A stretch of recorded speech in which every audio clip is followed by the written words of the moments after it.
A sinistra ecco il cross, prova De Rossi, trattenuto, calcio di rigore, trattenuto su De Rossi. Dünya Kupası maçını böldüğümüz için çok özür dileriz. Ama birazdan söyleyeceklerimiz tüm hayatınızı değiştirebilir. Allah belanı versin. Bugün sizlere bir başka mucize ürünü tanıtacağız. Abi maçın ortasında mı ya? Lan lavuk musun nesin sen ya? Ya Quinta penaltı alacaktı.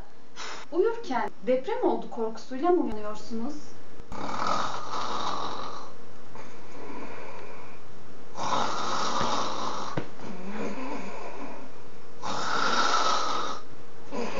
Onu yan çevirdiğiniz halde horlamaya devam mı ediyor?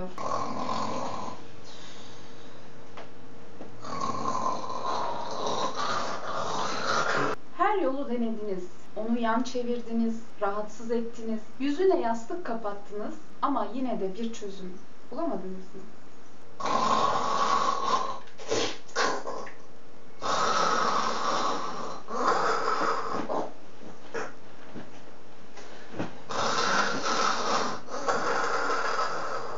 Bütün bunlara artık son veriyoruz. Light Elektroşok'la artık horlamaya son. Bu muhteşem ürün oldukça zararsız olup kullanımı son derece kolaydır. Horlayan kişinin burnuna bir mandal takıyormuş gibi yerleştirin ve düğmeye basın. Bu hafif elektrik çarpması sonucu horlayan kişi bayılacaktır. Ve siz hiç bayılmış bir insanın horladığını gördünüz mü?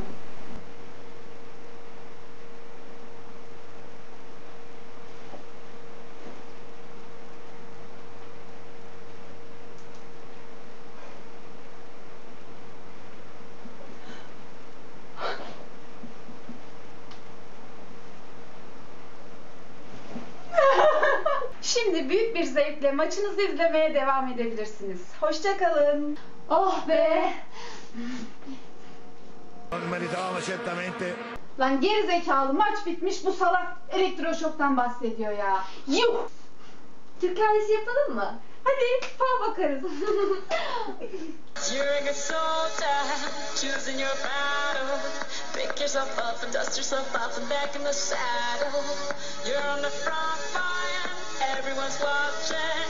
You know it's serious, we're getting closer, this isn't over.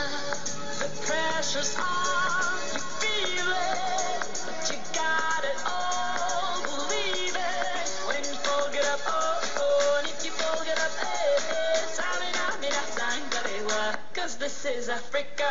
Samina, mina, hey, hey, waka, waka, hey, hey. Samina, mina, sangalewa, this time for Africa.